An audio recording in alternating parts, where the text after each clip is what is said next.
Before we get started, today's episode of the Goldcast is sponsored by the City of San Francisco. Are you tired of having your sports in a different city by the bay? Then bring your sports team here, the City of San Francisco, the new safe haven for all your Bay Area sports teams. Raymond, where can they find us? You can like us on Facebook at facebook.com/thegoldcast. You can also follow us on Twitter at thegoldcast_. You can also follow us on Instagram at thegoldcast. You can also subscribe to us via iTunes, YouTube, and Stitcher, all under the exact same moniker, The Goldcast, baby. And do hit that subscribe button because that'll keep you up to date and give you notifications when we go live, as well as subscribing to Facebook, Twitter, Instagram, whenever we put pictures or articles up. Awesome. We're about to get into it. So close to the Warriors being done. Super excited. They had a chippy little game against the Minnesota Timberwolves. So we're going to look at that and ahead towards the playoffs, beginning that starting right now. And baseball. And a little bit of San Francisco Giants. Baseball. A little bit. All right, we're about to get into it, man. Like a sex machine, man. Goldcast, here we go. San Francisco, are you ready? This is the Goldcast.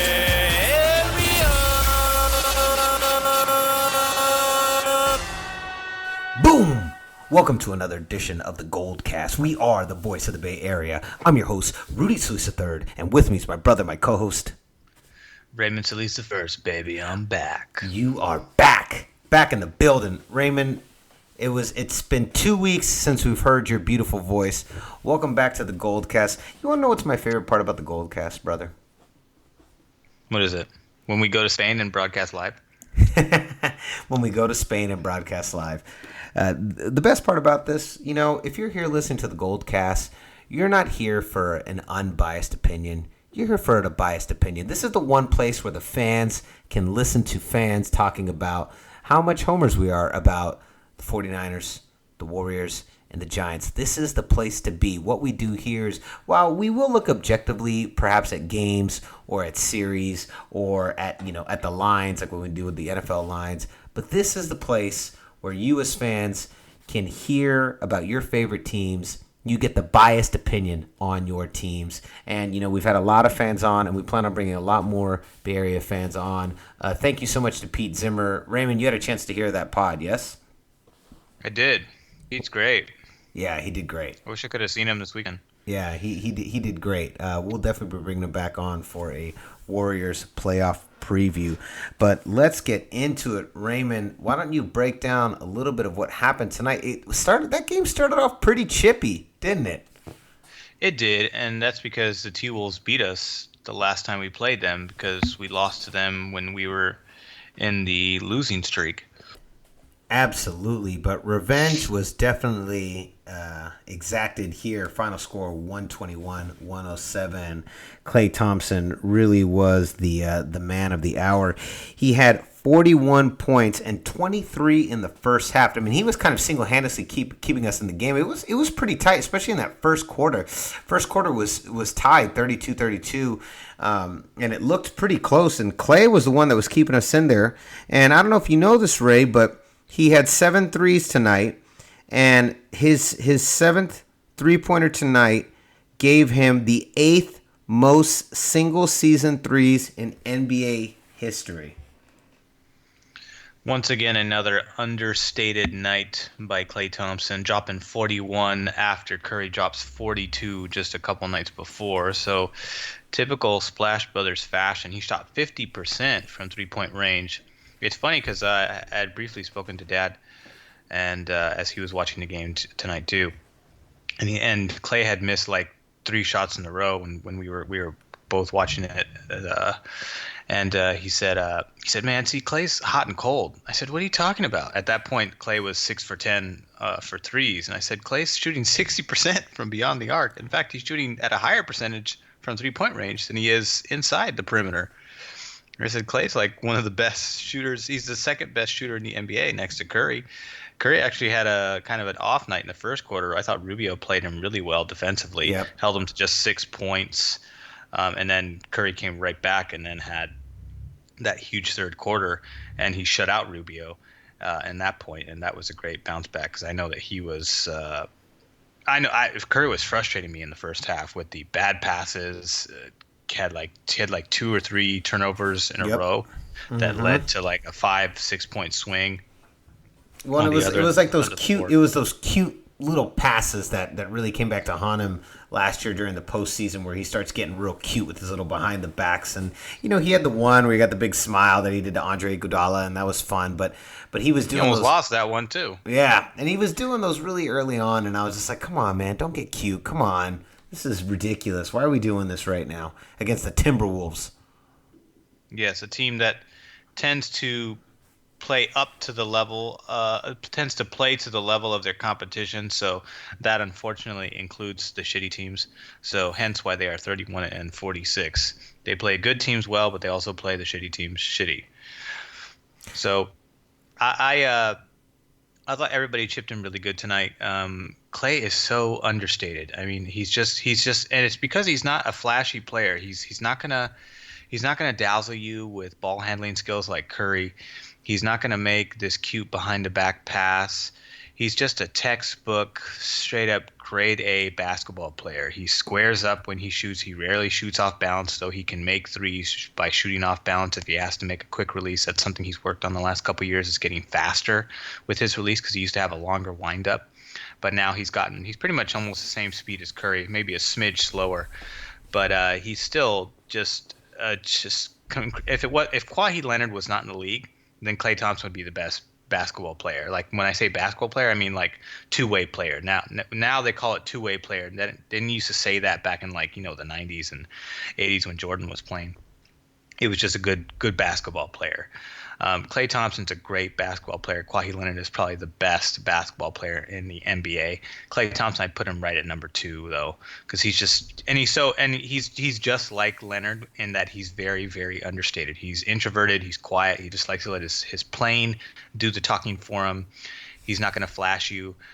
Leonard's a little bit more flashy than Thompson, because Leonard actually, he makes a lot of shots in the paint, and he'll do some pretty big dunks because he's got really good reach. Klay, on the other hand, is just a surgical shooter. Absolutely. The kind of going back to the Splash Brothers dominance, the top 10 spots. So we've got 6 of the top 10 spots for most 3 points in a single NBA season. The 6 most are all by Klay and Steph.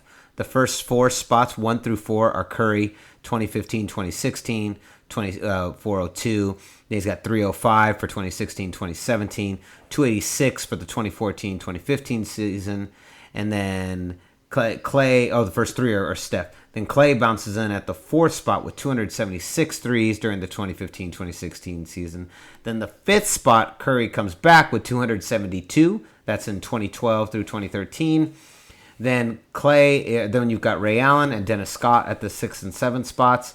And then Klay Thompson comes in at 262 for this season. Steph Curry at the 9th spot, 261 for the 2013 season. And then George McLeod is at 257 for the 95-96 season. So right now, Klay's at 262. And, the Ray Allen and Dennis Scott. Dennis Scott is 267. Ray Allen is 269. All he needs, he only needs, 7 more to tie Ray Allen, and then surpass him. An eighth one more to surpass him. They're really, really close. Well, considering that Curry averages 10 threes a game, I'm sure he'll be able to do that in this final home stretch, or this final stretch before the playoffs. I don't know. I'm talking about Klay.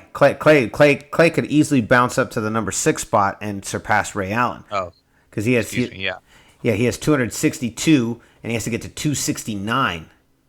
Okay, and we still got, let's see here, how many games left? We have 4 games left. We have 4 games left, and in these 4 games, Klay Thompson can easily catch up to Ray Allen's threes, is the 6th most threes in a season, which is 269. But let's take a look, Ray. I want to ask you about this. Let's take a look at these final 4 games. We're Wednesday. we're in Phoenix against the Suns. Okay. Saturday, we are home for the Pelicans. Monday, home for the Jazz. Wednesday, home for the Lakers. I mean, that's a pretty easy schedule now. Let's bounce over to the Spurs schedule. We're 3 games up from the Spurs. Spurs on Wednesday, home for the Lakers. On the road against the Mavericks.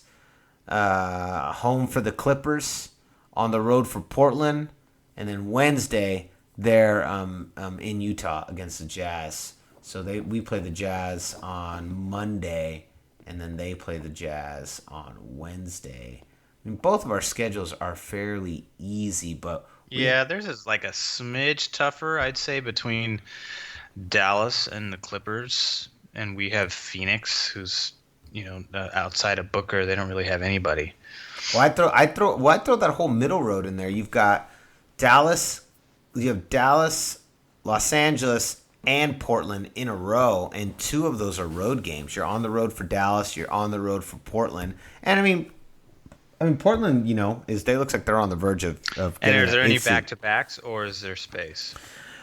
The their back-to-back is Friday and Saturday for the Spurs. They're Friday, April 7th against Dallas, Saturday, April 8th against the Clippers. Warriors here. That's gonna be the toughest point in their schedule, right there. Right there, and then Warriors. Tomorrow in Phoenix for the Suns. Other than that, the rest of these are at home, but it's Saturday, Monday, Wednesday. All one day break between all of them. All at home, all against relatively weak opponents. Jazz is. I guess Jazz is. Jazz is a. They're basically hovering right around the same exact spot as the Trailblazers are. But I think their schedule is a smidge tougher. I don't know. I think we get out of this. Jazz is in the playoffs, so they're 18 games over 500. So I wouldn't. They're right now. They're in the 9th spot. They're in the 9th spot. Portland is above them by a hair. I think they're like maybe half a game up. I think it's something like that. Half a game up. They're pretty close, but right now they're in the 9th spot, and Portland is in the 8th spot. I got Jazz in the 4th spot, and I got the Trailblazers in the 8th spot in the standings. God, I'm the worst. You're right. Who are you looking at? You know what? I got them mixed up with Denver. I totally botched that. Duh. I was like, that's who I was thinking of. I was thinking of Denver. I was getting Denver, and you said, "Listen, man, when you start heading out east, I'm not paying attention, bro. I don't know. I'm not paying attention to that geography close enough, man. Utah, Denver, big whoop. Yeah, you're right. You're You're totally right. I've totally got them mixed up. Anyway, so that's gonna be a tricky one. But outside of that, there's not a lot. We'll take the Jazz. We've taken the Jazz all year. Yeah, it's really not that tough a schedule. Barring any mishaps. How many games? So they're 3.5 back. So how many do we have to win? Our magic number is 2 now because we won tonight. So we win 2 more, and then first place is clinched. Then it's locked. Yeah. Nice. There's nothing they can do about it. I like that. We've won 12 straight. So we've 12 straight.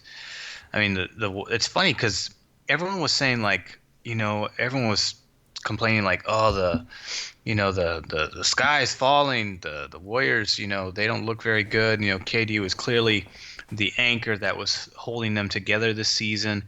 And then right after that stretch where they lost several games in a row, then boom, the Warriors kind of said, oh wait, we used to do this without KD. And then all of a sudden the bench woke up, Iguodala woke up, David West woke up, Ian Clark's been fairly consistent all year. Everyone started to wake up and started to play like the old Warriors, where first unit would come out, kick some ass, then the second unit would come out and kind of close them and not play as good as the first unit, but play good enough to hold off the opponents. And then I was like, this is the last 2 years Warriors basketball that we're watching right now. This is the typical Warriors that we're watching. This isn't KD Warriors that we're watching right now. Obviously, he's not in the lineup, but I mean the way they've turned it on for this 12-game win streak, it to me seems very reminiscent of the way that the Warriors had been playing when they had, the previous bench of before, of Mo Spades, Festus Ezeli, the Brazilian Blur, who we'll face tomorrow night. Unless he's injured, I don't know what his status is because I don't follow the Phoenix Suns. But I mean, when we had that unit, but in this case, Andre's still obviously a part of the second unit, but David West stepped up. David West was huge against the Spurs game. I mean, he torched them in the fourth quarter on that game. And when we played the Spurs, it was pretty awesome to watch. And he's been on fire. He's basically our fourth quarter closing. He's our closer center, because JaVale McGee comes in typically around the second quarter. He plays second and third quarter. Zaza kind of bounces back and forth between first. He plays most of the first quarter and he comes back in. Depending on if the Warriors are playing the way they're playing right now, where everything kind of is clicking in every quarter for them pretty much, then this is typically what we'll see. We'll see Zaza on the first, then we'll see JaVale kind of come in late in the second, then we'll see him play all of the third, and then David West comes out to close the fourth. And then Curry typically doesn't play in the fourth, much like he did in the championship run. So this is it's been really fun to watch. I mean, what's it been like for you? I mean, do you feel the same way that this has kind of been the old Warriors, pre KD, or are you seeing something different in terms of how they're playing? No, I definitely think it's pre KD. I completely agree that relying more on the bench. The bench actually really coming alive and really carrying their weight when the big guns are down. I think this was actually probably the best thing to happen to the Warriors was the injury to KD. I think it actually forced the entire team to rally around and find their strengths. And I think that these strengths and the way they've played right now and how far they dug deep and the team atmosphere that they've built, kind of reinstated in the wake of no longer kind of always relegating themselves to kind of KD first. I think this, now that with KD coming back possibly this Saturday, I think this puts the team in a position to where now they can go into the playoffs as a full unit. Whereas before, it was a KD-led unit and it was still, clearly was extremely lethal. But now the role players, I think the role players have a more clearly defined they have a more clearly defined idea of what they need to do going forward into the playoffs, and I think this is the best possible scenario. Him getting injured was probably the best thing to happen. It really did. It forced the Warriors to rally around each other, and it put them in a position to figure out their strengths and weaknesses. And now here we are, and here they're going, and I'm really happy about it. I also think how they played was the best possible scenario for KD, because if you remember last year when Curry went down in the playoffs, which was a horrible time for him to go down, but when he went down, the Warriors were on really shaky ground during all of that, and I think it put a lot of pressure on Curry to come back maybe slightly prematurely and before he was really ready to. And I think that it was just a very tense moment now, but here I think KD has been, because of how dominant the Warriors are playing, I feel that he's just kind of been allowed to take his time. And I think also, this is going to sound crazy, but I think that psychologically it relaxes him. And I think psychologically, seeing where the team is, it's allowed him to approach his rehab in a stress-free environment. And I think that when you're rehabbing an injury, and I've done this several times when I was a pro breakdancer, rehabbing injuries in a stress-free environment is so important, because the more stressed you are that you need to get it done and you need to make it happen now, the more stressed you are about that. I don't think it's the best environment for the injury. I don't even know if that makes sense, but it's an athlete thing, and I'm not sure if that makes perfect sense. But when you're rehabbing an injury, you want a stress-free environment, and I think this scenario, seeing the Warriors the way they've been, I think it's allowed KD to kind of take his foot off the gas pedal and just rehab that leg. No pressure, no psychological pressure on the injury to heal itself. He's been able to just relax it in a stress-free zone. Meanwhile, Warriors putting it all together, the bench players and the role players putting it all together, figuring out how to rally again as a full team. And now with KD coming back, you have right. Versus if the Warriors were continuing to skid, if this injury happened even later, meaning that there would be overlap in his return to the playoffs, it'd be like he'd probably be coming back second round versus the first round. You mean like that? Or no, I mean the opposite actually. I mean, if let's say the Warriors, they when they had that skid. Right when they were two and was it 2-4? Is that what they were? They were 2-4. I think they're 2-5. 2-5. So they're in that little skid, and let's just say that it just kind of keeps getting bumpy like that. And San Antonio's now up, 3 to 4 games, and now KD's stressed out. The team is stressed out, and then KD comes back a week before he needs to, and he's out there on the field, but he's still feeling that twinge in his knee, and you're not really sure it's gonna hold on. And maybe in the first or second round he goes down again. And he goes down, and he's not there. Now, that still could happen, and God forbid, and I hope it really doesn't happen. But I think that if they continue to skid, you have a very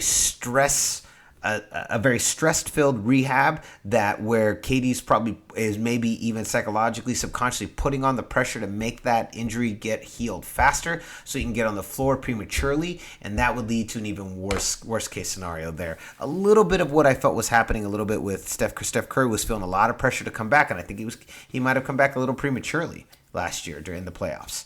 And so that's what I was saying, that because they were played so dominantly, there was none of that pressure for him to come back prematurely, and he was able to kind of fully see out his rehab all the way to its logical end, which hopefully is going to be this Saturday. And I think he's going to be fine. I actually think he's going to be just fine. I hope he's just fine, but I really think he's going to be okay. And I think that the Warriors playing at the level that they have has allowed him to rehab and put himself in position to join the team at their apex. The bench and Steph and Klay have taken this team back to its top level. KD is going to be healed. He's going to be fine. He comes back to the top level. They go into the first round. Bam, guns blazing, and I think we get a Warriors dominance that we didn't quite see last year during the playoffs, and I'm really excited about that. Yeah, I feel like everyone's role is like more solidified now. Like even Matt Barnes, who's basically the he KD played great tonight. Replacement, who I think should remain on the roster throughout the playoffs.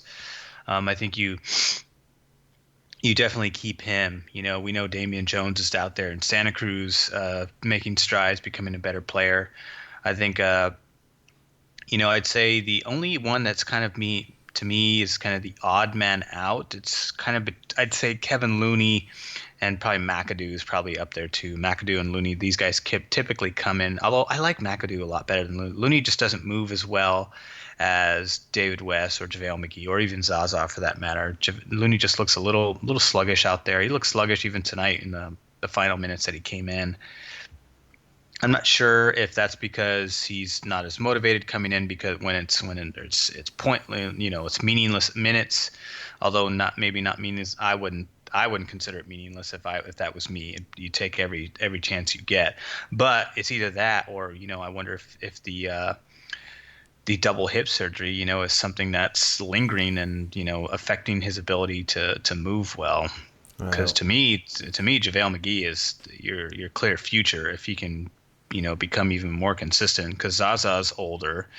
He's in, the twilight of his career. David West is, also an older player.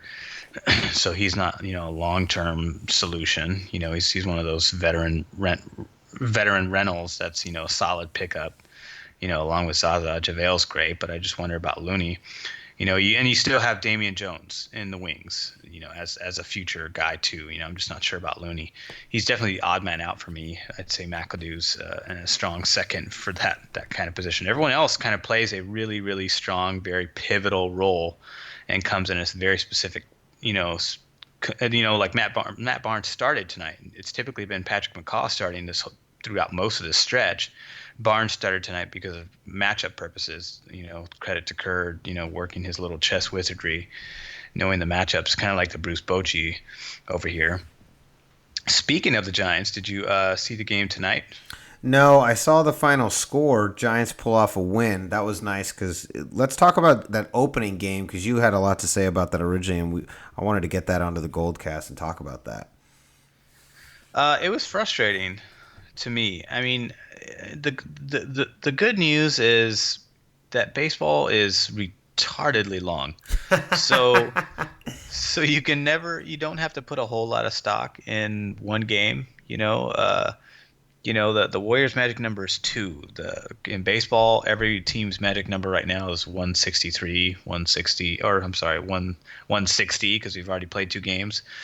So we have 160 more to go before we can figure out, what the playoffs are going to look like. But considering how we tanked, the second half of the season last year and how the bullpen pretty much tanked us out and the closer tanked us out. We led the major leagues in blown saves last year. I think we had like 30 plus combined between the relievers who blew saves and our closers who blew saves. I'm so glad that we got rid of Romo. I'm glad that we got rid of Lopez. I'm thrilled that we got rid of Casilla.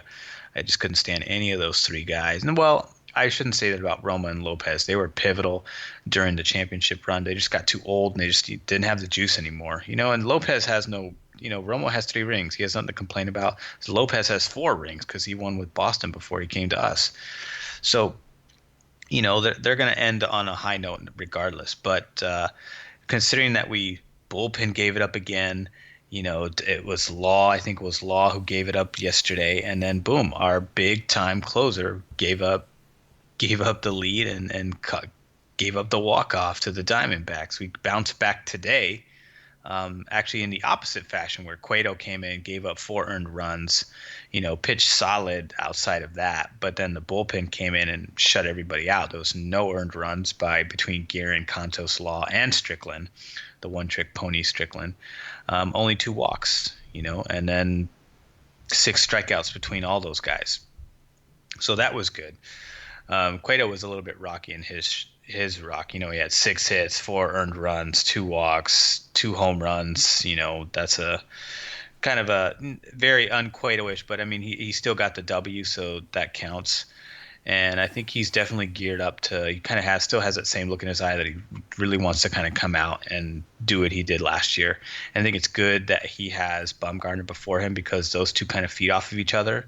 Because we have that great 1-2 punch in our aces right there, and then Samardzija and Matt Moore are great, solid 3 and 4 guys, and then Kane I think is the odd guy out. I'm kind of going ahead of the game. It was, I mean, it was still frustrating to lose in that fashion because we had tanked the rest of the season by that fashion. But looking ahead, I think there's still a lot of good things about the roster this year because we've got rid of all of that dead weight. We've got all of our aces, back, including Matt Moore, who pitched a beauty in the game that we blew in the 9th between our bullpen and closer. We retained him because he's got good stuff, and then Matt Cain's kind of the oddball at 5. I think they're giving him, this is his swan song. This is his last chance to kind of recapture any ounce of his 2012 self. But to be honest, I think he's just going to fall flat again, and then we're just going to get rid of him. I think so too. Unfortunately, I do. I agree. I think that this is a swan song. This is definitely his last chance, and yeah, I don't know. It's just hard. It's hard when you've got that many surgeries. It's hard when you've been injured for that long. It's just so hard to bounce back, and you're not getting any younger. You're only getting older, and Father Time is undefeated in all of sports. I feel like he gave it up. I mean, in order to get the chip in 2012. What do you think? Like he, like that was just like, I mean, he just threw it all in there, and that was all. That was all. Yeah, his body that was left. his. I mean, kind of like Tim Lincecum with 2010. Yeah, but even a little bit. I mean, because Timmy was already on the decline, prior to that. But it was more like I would compare it to. Well, maybe I wouldn't compare it to, but like I mean, like Kurt Schilling gave it all up, against the Yankees.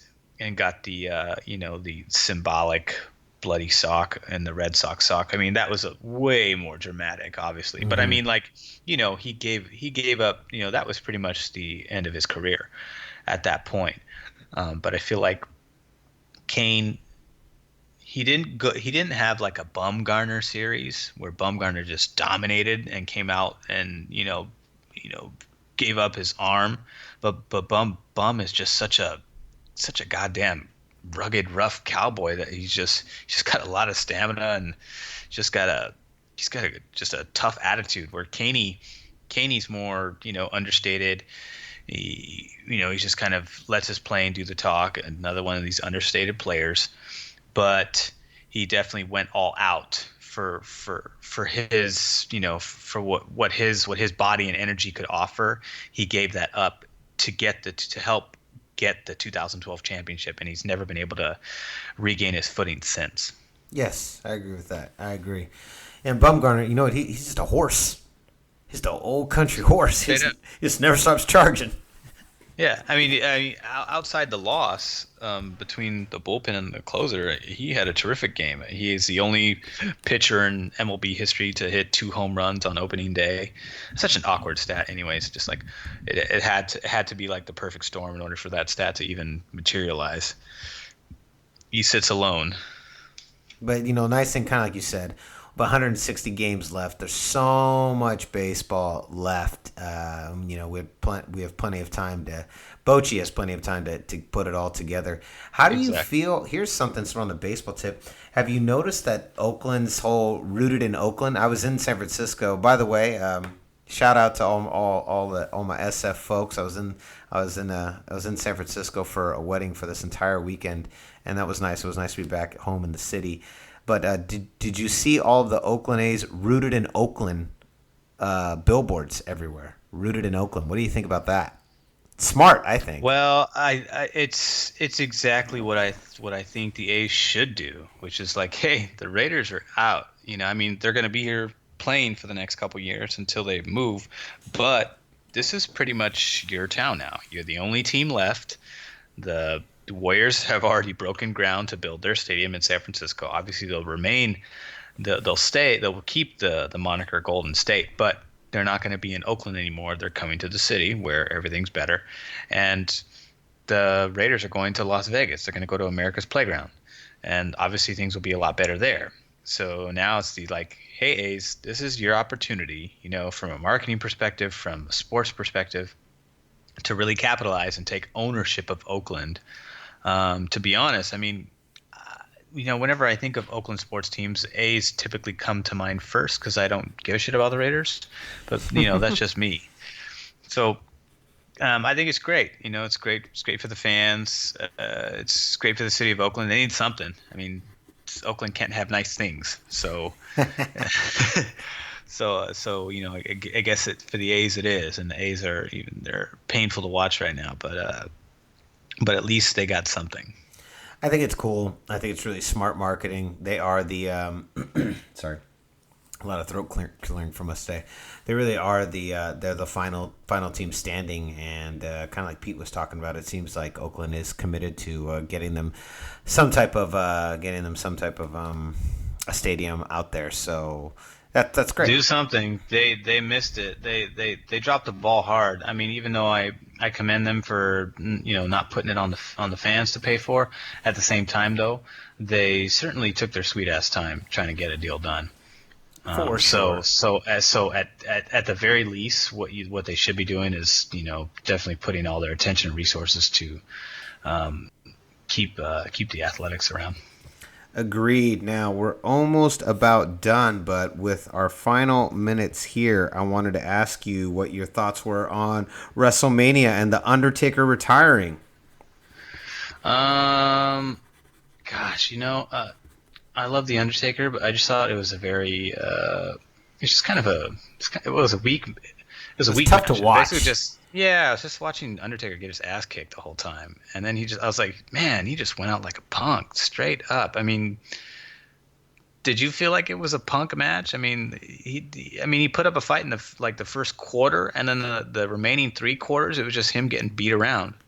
Here's what I thought. I thought First of all, I thought the card for being like a 7-hour card, I thought it was really good for the most part. It was like some really extremely high caliber matches, all from AJ Styles and Shane McMahon. The whole show was great. Yeah, it was great, right? Like for 7, it was 7 hours long. Yeah, it was. Considering I haven't watched WrestleMania from beginning to end in years, I enjoyed it.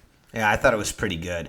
The final match, I think, really it was a testament to just how old the Undertaker is now. I mean, he doesn't move well. No, he doesn't move well. He also, speaking of, he also has to get it might be double hip surgery. He has to get hip surgery too, which is one of the reasons he moves so effing slow to the ring now. When it ended, he stood up. And then he could barely do that sit-up. He could barely do the sit-up. It's rise from the dead sit-up. Yeah, and then he stood there with the jacket, the hat on, and then right when he started taking off the gloves, I knew it was coming. I was like, oh, wow. He's going to take off the gloves. He's going to leave him in the ring. And then he took off the jacket, and then he took off the hat, and then he went and he kissed his wife goodbye. And I was like, oh, wow. Undertaker's all strictly about kayfabe. He does not do kayfabe. He doesn't like breaking kayfabe. Mm-hmm. So him to go kiss his wife, that's like a big deal. And then he went up halfway through the ramp. I was waiting for him to raise his arm. He kind of gave the final look back. You could see him soaking it in too, just kind of soaking in that crowd. And then he raised his arm, and then he lowered underground, and then it closed. I thought it was a fitting end to a guy who's literally been fighting since we were 11 and 10 years old. And actually, he started before that. He started in the 80s, but we first saw him as The Undertaker when we were 11 and 10 years old. I thought that was a pretty fitting end. It's kind of weird to be like, wow, I've seen this guy since I was a little kid, and he's only now retiring. Yeah. And he used to be able to, in his first match, I watched his first match on that day, and in that match he got up on the top turnbuckle and then tightrope walked the line into the middle of the rope and then jumped off and hit the I forget, it was some nobody he was facing, and then hit the guy's arm. That's called old school. Wow. That trick of his is called old school. So like he could still do it several years back. Again, what you really should do is you need to go back his last two like really great matches. His match against Brock actually wasn't that bad from a couple years back. That actually wasn't that bad. That was actually probably his last good match was against Brock Lesnar. I can't stand Brock Lesnar. Yeah, we'll get into that in a second. But I thought, the last two really his like peak matches where he's pretty much an old man already. He's in his 40s. You need to go see WrestleMania 25 against Shawn Michaels, and then WrestleMania 26, the rematch against Shawn Michaels.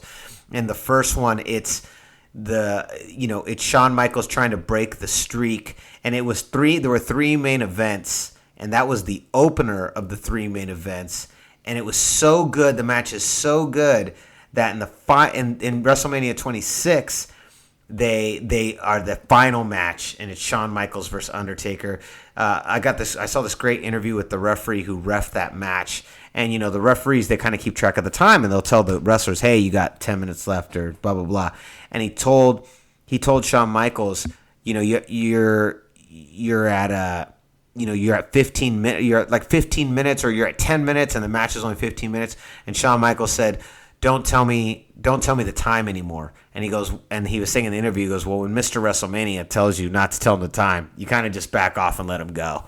And so that match ended up being like 30 minutes. But if you want to see like peak Undertaker, you really need to see Undertaker versus Shawn Michaels at WrestleMania 25, which was, literally only 7 WrestleMania. Well, 7 WrestleManias ago when you're that age is a long time.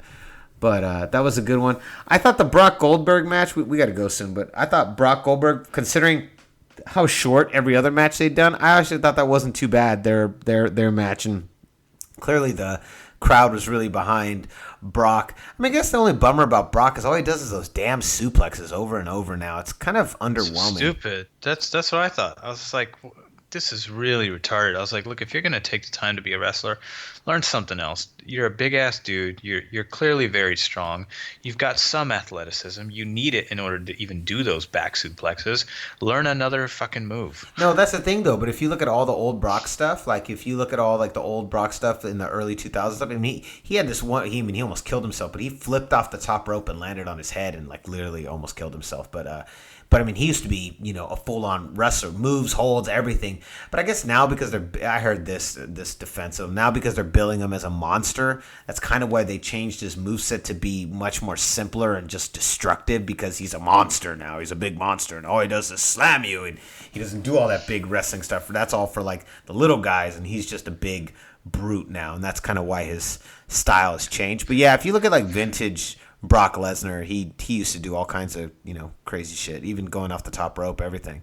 And now I know, but I think even a clothesline or a body slam, come on, something, right? Something. This one trick pony thing just makes for a very lackluster match against a wrestler that I love far more than Brock Lesnar in Goldberg. But Seth Rollins stole the match for me. He's amazing. I do think the knee was a little bit tender, and I like the fact that they kind of, the match was kind of centered around that, in terms of Triple H's strategy. I thought that was great. I thought that reminded me of Bret Hart matches. It reminded me of Macho Man and Steamboat matches. Very technical matches, very strategic, and that to me just brought back a ton of nostalgic memories. That was very Shawn Michaels-esque. Rollins is a beast, dude. He's in my like top 5. AJ Styles is without question, I believe right now to be most people do be the best worker in WWE and arguably the best wrestler in the world right now in terms of technical prowess. But if he's the best wrestler in the world, I would put Rollins maybe at like right at number 2. He's just so goddamn good. Yeah, that turnbuckle thing, and then that full twist splash thing he does. And then Charlotte Flair, my future wife, did a terrific twist herself off the buckle to hit all four of the girls. She's the best female wrestler in the world. There's no question. Oh yeah, absolutely. She goes all out. She's amazing. So that was a great match. Poor Bayley. She always looks like she's crying, no matter what. Oh, I love Bayley though, but Bayley's really good. She's physically. And she's from the Bay Area. She's a San Jose girl. Yeah. Yeah. So I heard that's why she writes her name B-A-Y. Oh, nice. I didn't know First that. Letters of her name, Bayley. She purposely did that as a homage to the Bay Area. Bay Area. And I think the next major event is in San Jose, right? So she keeps the belt and gets to have her next match in her hometown. Oh, Payback's in San Jose. Yeah, Payback's a Raw event, and then the next month is the SmackDown event, which is I'm a SmackDown dude. But this coming Monday, and then we really got to go. This coming Monday, they're gonna shake up the rosters. They're not doing a full draft, but they're gonna do some trades. I don't know who's going to go where. I'm pretty curious, but I've heard possibly AJ Styles. Well, I'll tell you this. Enzo Amore and Cass, I think they're going to SmackDown, and I think AJ Styles is coming over to Raw, which is going to make me really sad because AJ Styles has just been the Rock on SmackDown. No. Well, I want to know who's going to contend the Hardy Boys for the tag team belts. Oh well, the number one champions again. The number one contenders were decided on Raw. That's why I think it's Sheamus and what's his name? Cesaro. Sheamus and Cesaro. They were fighting Enzo Amore and Cass for the number one contender spot, and they won. That's what makes me think for Sir Enzo. Because why would Enzo and Cass not be the number one contenders? I go, oh, that means they're going to SmackDown next week. Because they're going to SmackDown because the Hardys are back. So the Hardys are going to have the run here, and then Enzo and Cass are going to have the SmackDown titles. That's what's going to happen. That's why they're taking them there. They're like, hey, Hardys are too big and they're old school. You guys deserve the belts. Everyone thought it was going to be if the Hardy Boys weren't there, they were going to win the belts this weekend. So since the Hardy Boys are back, they're going to head over, and I think they're going to take the SmackDown title so that they can finally get the title run that they deserve. Right. So they'll get the belts because they have a pretty solid routine over there. Enzo's really good at the showman aspect of wrestling. And Cass is just super awesome at being a big dude. It's a perfect little big guy, little guy thing. Speaking of, I ordered from WWE these black cups. They said, what do we got here? And then you turn around and says, a cup of haters, which is a line that Enzo says. And they came broken. I was so pissed. Not only did they come... Did you take a picture and mail it back? We're gonna mail them back. But what I'm really pissed is because they were sold out, and I had to wait 3 weeks for them to get back in, and they showed up broken. I was furious. I was so furious. And I bought 2, and both were broken. Yeah, super pissed. Anyways, Raymond, where can they find you? You can find me on Twitter at Ray Solis, although I spend a majority of my time running the social media of the Goldcast. But you're always welcome to say hello to me on my personal Twitter account. I do follow a lot of different people on the personal account, but I do also, and that includes sports. So feel free to say hi there, as well as our Goldcast handles. Boom. And you can find me on Twitter and Instagram at Rudy Solis 3rd, Rudy Solis 3RD. Don't forget to share, like, and subscribe to the Goldcast. We love all the comments on YouTube and Facebook. Check us out on Facebook.com/the Goldcast. That's our big hub. Our brand new Instagram page is rocking and popping. Lots of cool updates there. And yeah, so just check us out. Share, like, subscribe. Give us a shout out. We'll give you a shout out back. And so concludes another edition of the Goldcast. We are the voice of the faithful. I'm your host, Rudy Solis III, and with me is my brother, my co-host, Raymond Solis first, baby. Boom! We'll see you next time. Same Goldcast time, same Goldcast channel. This is the Goldcast.